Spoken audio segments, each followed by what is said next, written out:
My beautiful sister. Are you ready to live unapologetically and exist authentically in your queen mentality? If so, then you're at the right place at the right time. Welcome back to our second installment of behaviors that queens engage in. My name is Samara. I'm your gorgeous founder and queen here at Healed Woman. We're a growing, thriving community of kings and queens, men and women on fire for the kingdom and for serving, leveling up, and healing through Christ-centered recovery. So if you did not watch part one, I'll let it slide for now, but this video is absolutely a continuation, not necessarily predicated on, but it is a continuation of the 5 behaviors that queens exhibit or engage in as they're leveling up and becoming all that God created them to be. So I'll give you a brief recap, but if you want the full version, not just the spark notes, I highly encourage you to go check out part 1, which is absolutely linked down below, okay? So in our first part, we spoke about living unapologetically, existing authentically, and honoring our worth and value. So we're going to pick up right where we left off. And the fourth, or the first in this installment, behavior that queens engage in, we create and play by our own rules, okay? So I'm very excited to talk about this one, which is why I kind of broke up our video, because it was just going to get a little too long and I want to give people space and time to really digest the content, okay? So this one's a bit nuanced because I know we hear in the world, you know, I play by my own rules, I create my own rules as I go, and it comes off very braggadocious and condescending, okay? But I think the principle applies. So we're going to break down the principle behind this sort of ubiquitous slogan, okay? So creating your own rules doesn't mean that you change the rules so that they only benefit you, okay? Or that you play by a set of rules that only benefits you, okay? That is cheating, scamming, and that's, you know, being an unthoughtful, inconsiderate person, okay? Not very thoughtful or considerate of other people when you constantly change the rules so that they only suit you, okay? Creating your own rules, in my opinion, means that you get to dictate how you show up for yourself and the people around you according to how God made you, okay, or is molding you to be, okay? As a woman of God, we know this as queens, as spirits, okay, as submitted spirits, as queens in our royal mentality, we play by a different set of rules. We don't play the rules according to the world.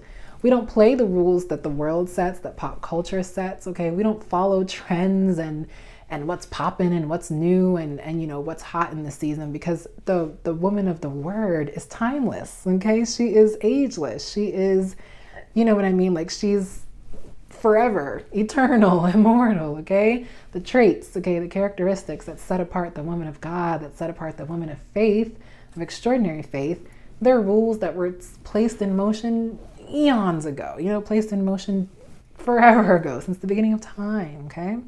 And so when we say that we create and play by a different set of rules, we're talking about the kingdom rules, okay? We live boldly, unapologetically, and authentically for the kingdom, okay? We don't play by the world's rules, okay? So it may seem like we are creating rules and making them up as we go, but it's really because the world does not even understand the rules by which we play. The world cannot possibly understand the rules by which we play because we ascribe to a kingdom. We ascribe to an eternal kingdom, okay? So as queens, kings and queens, we don't ascribe to low-level behavior, to pettiness, okay, to low-class behavior, low vibrational behavior, okay, unhealed individuals, okay? We know we're called to a distinct path. We were once unhealed, okay? And now that we are healed and leveling up and becoming better versions of ourselves, we can't accept behavior at the level where we used to dwell, okay? We're on a new level now. We're at a new game play now. Like, we're playing games at different levels now, okay? And so when that mindset shift happens, when you cross over, when you step over into the new, you really do play by a different set of rules, okay? Creating our rules means that we've broken out of the system, the earthly system. We've broken out of the matrix. We're no longer running on the hamster wheel. We're no longer, you know, just succumbing to whatever hand we're dealt, okay, in terms of a card game, that we are submitted to the king, and therefore the same rules don't apply. By being submitted to the king, the same rules do not apply. We know that as kings and queens of this, you know, of the Father, we live above earthly systems. We live above the earthly way of doing things. We are not held hostage to the earthly system of doing things. Yes, we live in this practical world, but the way that your anointing shows up for you, the way that God's favor delivers you from circumstances, the way that your faith will take you places that the logical simply cannot, okay? Key example. I have been in full-time ministry for over 2 years. When I say full-time ministry, it means that I do not work full-time, okay? I do not have a full-time job. God has sustained me. Same rules do not apply. I have not earned income, okay, in the way that other people would typically had they continued working and not stepped out of ministry. Of course, everyone's ministry journey is different, okay? Some people are allowed to make money in ministry or to work alongside building their ministry. That's just not where God has me right now. And for the past 2 years, he's been like, my daughter, the more you serve, the more you will be poured into, okay? I've had to do things, step out of comfort zones, okay? Launch myself into the dark to make sure that I'm doing what God's calling me to do. But honey, he's been faithful. He's taken care of me. He's gotten me to the point where we're recording videos like this, okay? Full-time ministry, honey, full-time, serving. Same rules do not apply. So when I say I create and play by my own rules, I'm just following the urgings of the Holy Spirit. And the rules really do change as you go. They really do. And you'll know if you're living this life, okay? You'll know that you really do live by a different set of rules in this lifetime, okay? So it's not condescending. It just means that where God is taking me, it had to happen unconventionally, okay? It had to happen unconventionally because I'm a woman of extraordinary faith, okay? And that's the life that I know some of y'all are called to if you're watching this video. And your lifestyle is walking on water, okay? You create your own rules because you're not abiding by the earth's rules, okay? So creating our own rules means we've broken out of the system. We don't ascribe to earthly systems of doing things. We're not really ascribed to the general, matriarchy, to the misogyny or the general hatred toward women or misandry, the hatred toward men. We live by different rules. We treat each other differently. We respect each other. We, inspire, comfort, nurture, pour into, invest in, okay, the body and transform the world, okay? The world does not play by these rules, okay? And the queen knows this, okay? Playing by those rules means that we implement them as our default system, okay? Walking on water is your lifestyle. That's your default system. Doing the impossible. Doing the unimaginable. That's your new default system, okay? And we do not revert back to old ways of thinking or of living life. This is all part of being a king and a queen. I hope you all are grasping this right now. Okay, it's very different out here. It's a new way of life out here, honey. Doing the impossible, moving mountains with your faith, telling the winds and the waves to be still and watch them obey, okay? And when you live such a powerful, faith-filled life, there's no way you can go back to the old way of doing things. There's no way you can shrink back and live a small life when God is calling you to the extraordinary, okay? So we do not use society or pop culture as the totem pole for how to live or as the, the mile marker for how fast or far we're going, okay? We know that we are rewarded intrinsically, spiritually, okay, through our faith, through our sacrifice and obedience. And God's favor is upon us, guiding us actively and faithfully as we step out, okay? So instead, we don't use the world standards for how successful we are. Instead, we use kingdom principles as a guide for our actions, attitudes, and behaviors towards ourselves, towards God, and towards others, okay?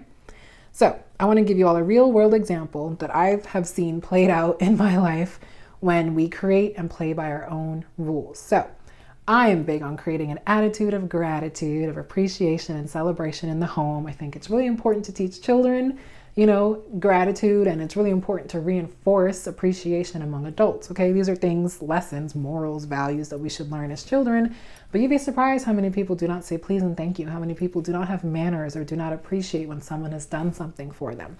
So creating a rule of attitude of gratitude in your house where every action done for another is acknowledged and appreciated. So this is not something that I see the world really celebrates or enforces or dictates as necessary. Like some people truly do not have any, spiritual education or just manners, like training and etiquette and manners.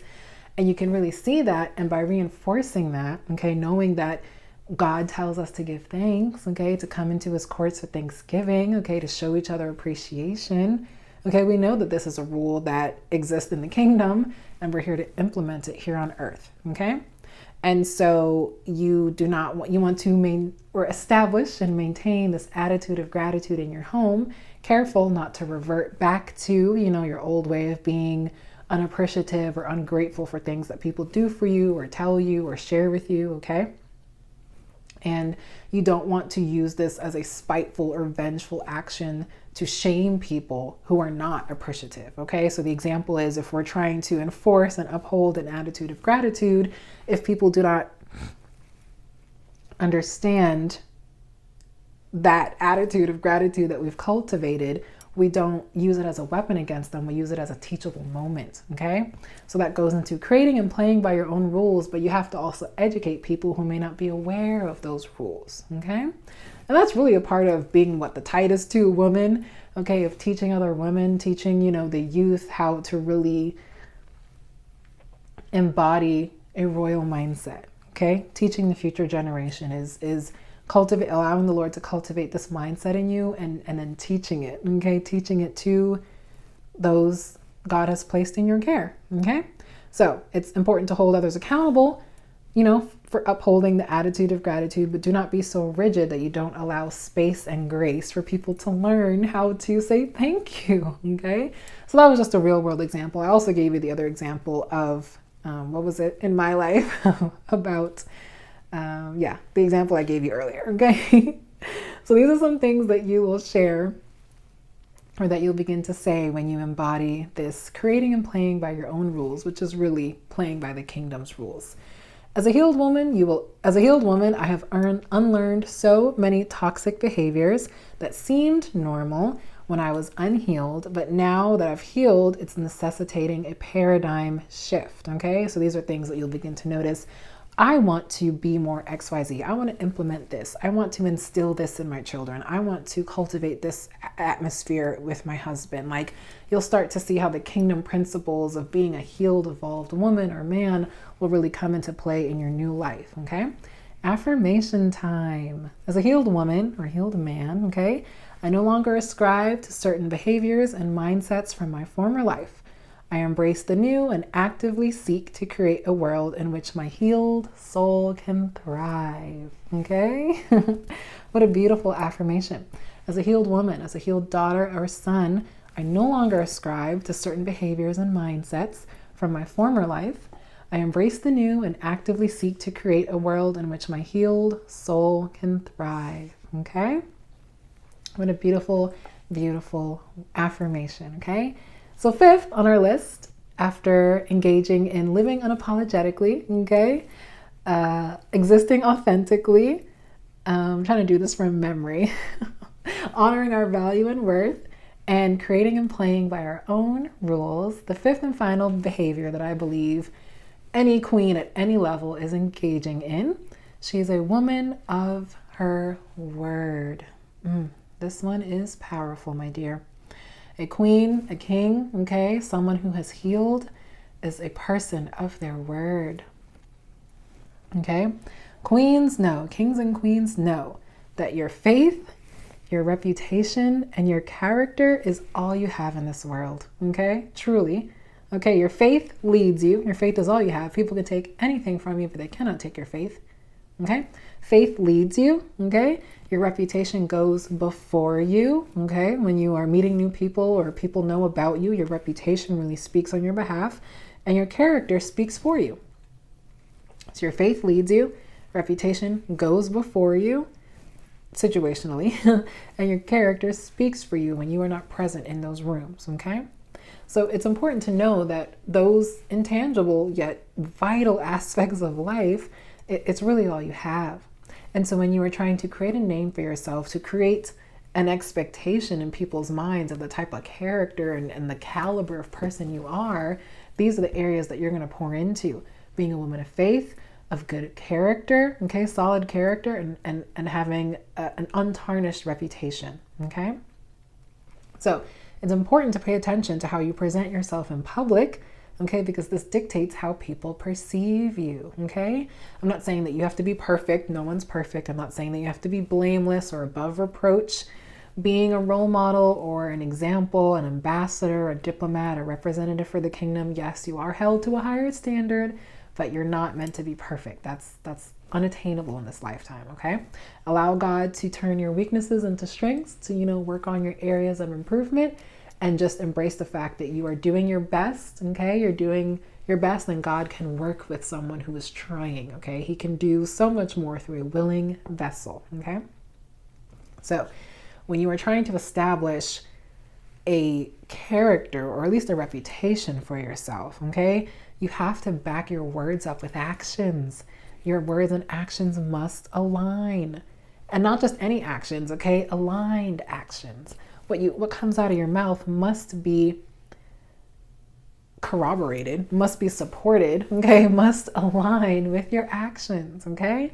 So if you say one thing and do another, people aren't going to know what to believe. People are going to think that you're double-minded, or that, that they are not really seeing the authentic version of you, okay? Remember, as queens, we live authentically.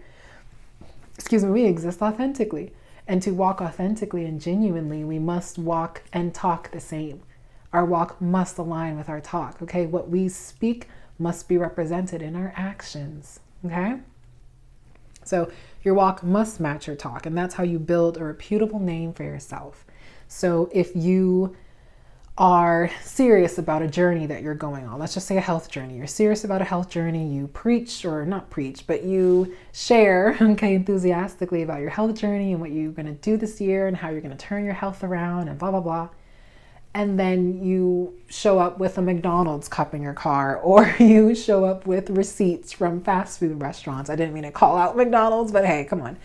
You show up with fast food receipts, on your checking account, and your husband's watching that. Or, you show up with takeout every night of the week. Like, your actions don't support what you are saying. So either stop saying that you're going on this health journey if you're not going to change your diet, or start aligning your actions to support what you're saying. Okay? One of them has to change. Either you're going to live authentically in this new health journey and you're going to stop buying junk food, or you are going to settle for an unhealthy lifestyle and at least stop saying that you're going to do one thing and then not do it. Okay? So in order to come off as authentic, trustworthy, honorable, words and actions must align, and you must keep your word. So you must mean what you say and say what you mean the first time, okay? When it comes to boundaries, standards, expectations, and requests, especially boundaries and standards. No is a complete sentence.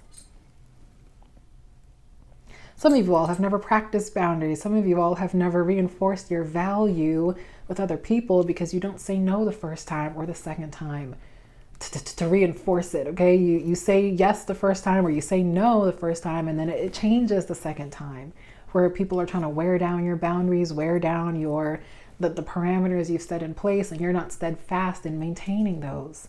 I'm not saying that you're going to be perfect. People really do try to wear you down to get what they want, which is why you have to be steadfast and uncompromising in your decision. No is a complete sentence. You do not owe anyone an explanation. If something makes you uncomfortable, you say no and you walk away, and you do not allow them the opportunity to do whatever they're doing to you again. Someone is asking something of you and you've already declared that you're not going to do it. You hold your ground, honey. That's how you honor your worth and exist authentically. And by being a woman of your word, you'll reinforce your value. I mean, come on, this is full circle, okay? You're literally upholding all the behaviors that queens engage in by being a woman of your word, living unapologetically, okay? No means no. I am not going to apologize for saying no, for being uncomfortable, for not wanting this activity in my life, not wanting this person in my life, okay? And you will honor, okay, reinforce your value by honoring your personal standards, okay? And you get to live and exist authentically, knowing that you honored, okay, the boundaries you set in place, okay? So it all comes full circle, my dear. It's all reinforcing the behaviors of being a queen. When you say what you mean and mean what you say the first time, you're setting an expectation of what people can even ask from you. And so you'll see a lot less honky-tonk and, hogwash, terrible requests coming your way because people will know, oh, she's not even going to go for that. She's not even going to stand for that. She's not going to accept that. And so you set a reputation for yourself. No nonsense kind of queen, no nonsense woman, okay? You set an expectation, you build your reputation. It doesn't have to be mean or, rude or condescending. You can be classy and assertive.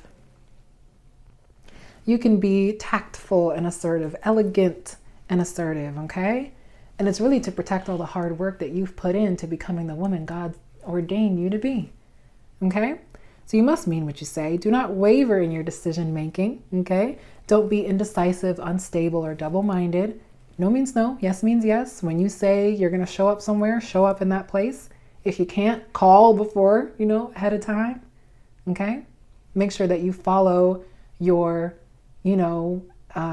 beautiful words with supportive actions. If you give your word, show up. If you cannot make it, you don't have to give a reason, but make sure that you're not going to be in a compromising situation to where, that person's now questioning, why didn't she make it to this event? Why couldn't she commit to this event? Okay. Don't say you can't show up somewhere and then post pics on social media. That's what I mean. Okay. Don't say one thing and then show up somewhere else and your excuse can't even be validated or verified. Okay. Have an alibi, honey. Okay.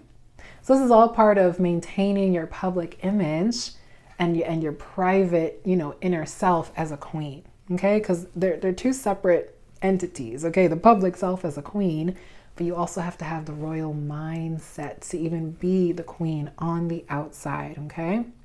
So when you get clear about what sort of treatment you are or are not available for to receive or to engage in as a queen, it will get easier to turn down that which does not energetically align with who you are becoming.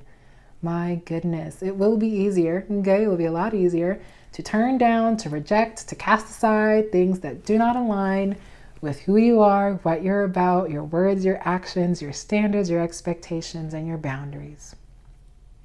Okay? Affirmation time, okay? I am a woman of my word, and my actions support my words. I honor commitments, judge requests, or I should say discern requests made of me according to my energetic availability, and I stand firm in my decisions, okay? Again, I'm a woman of my word, and my actions support my words, okay? I honor commitments. I discern requests or, petitions made of me according to my energetic availability, and I'll go over what that means. And I stand firm in my decisions, okay? You're not double-minded. You're not wishy-washy. You're not all over the place, unstable. When you say yes, you're committed. When you say no, there's a reason. You don't have to share it, but in your heart, there's a reason why you said no. And you judge things according to your energetic availability. So the biggest thing that we've learned in the past couple of seasons of Healed Woman is that spirits have energies, not genders, okay? Humans have genders, but spirits have energies, okay? The masculine and the feminine. And we've broken down divine masculinity and femininity, but I really want to do a whole series on it in the future, God willing. And so when I say that things are not energetically aligned with you, it means as a woman, stepping into her fierce feminine awakened state. There are things that simply will not energetically align with who you are becoming. And these behaviors really support and reinforce your femininity, okay? Honoring your word, having boundaries, having expectations and standards for yourself, but for other people as well, okay? We have personal standards. We can't expect things of other people, but we have expectations for ourselves, okay? Expectations from God. And we uphold those and honor those and reinforce our value, okay, through those actions. If someone does not energetically align with the woman that you are becoming, you are not obligated to be in a relationship or even a friendship with them. You might be obligated to work with them for a time, but there are ways to address and resolve issues, in the workplace or in the marketplace, in your career, okay? But for people that, are on your path situationally, or for people that are on your path that could easily, be cut off, it is important to have those standards and expectations so that when new people come onto your path, you can quickly discern, does this person even energetically support who I am now as a queen, okay? And that's what I mean when you judge according to energetic availability, energetic compatibility. Does this person even, compliment me as a divine feminine, as a divine masculine? Okay, excuse me. So those were our 5. We definitely went over the last 2, but they were heavyweights in the whole scheme of things. And of course, I have a bonus for you all. So another behavior, another lifelong characteristic of the queen is that she does not build a longer table. Oh, excuse me. The queen does build a longer table, not a higher wall. Okay. I got confused with behaviors that queens don't engage in. Queens build longer tables. They extend their tables. They do not build higher walls. Okay. Queens, kings and queens are not exclusive in our pursuit of a beautiful, abundant, bold life. Okay, we're not exclusive, or we do not act in condescending ways in our pursuit of the throne or of our crown. Okay, we understand that this is a journey. It's not a race. It's a marathon. Okay, it's not a sprint. Okay, so on our path to becoming, we're absolutely going to be walking out, running out, jogging out this marathon with others. And we want everyone to win. We want everyone to thrive. We want everyone to become a queen or a king. And so we don't build higher walls to keep people out, okay? We have boundaries, we have gates, okay? We have doors and windows. But we extend our table. When we reach, to our throne, to our kingdom, what have you, when we build our table, build our empire, we extend our table to invite more kings and queens in, okay? And we do keep the clowns and jokers out. Absolutely. That's where the doors and windows come in, honey. But with our boundaries, with our standards, with our energetic compatibility, okay, we are able to discern people who can sit at our extended table and people who truly exist outside the wall, okay? But we want everyone to win. When one wins, we all win. We really do, okay? And we celebrate wins and inspire those who are still running the race. Okay. So I don't want you all to think that this is something exclusive or that, we're in some sort of elite club of kings and queens. Yes, we're absolutely dwelling in a completely different mindset as we level up and heal, but we're not condescending about it. We're not braggadocious, and we are not judgmental. Okay. We were once unhealed, unevolved, immature, okay, underdeveloped. And now that we are on our journey to healing, to becoming, to prospering, to leveling up, and to embodying all these royal, rich mindsets, okay, we want to inspire other people to aspire to a better quality of life, okay? So we extend our tables, we share our resources, and we help everyone win. My goodness, what a beautiful lesson. Definitely did not foresee it being broken up into 2 parts, but you'll get the lesson, honey. You'll get the word. You just got to commit to 2 videos to double the trouble, double for your trouble. Okay. So I pray this word was inspiring. I pray that you all were able to glean something new or a recurring theme in your life that God is pointing out to you as you heal and level up on this journey. And I just pray that you all are truly stepping into the queen energy that is already calling out to you. Truly, the paradigm, my dear, is waiting on you to shift with it. Okay, this new mindset is just calling out to you, okay, beckoning for your, for the pursuit, okay, for the pursuit to elevate with Jesus Christ. Okay, so I'll leave it there, and I will see you all on the other side of your queen behavior.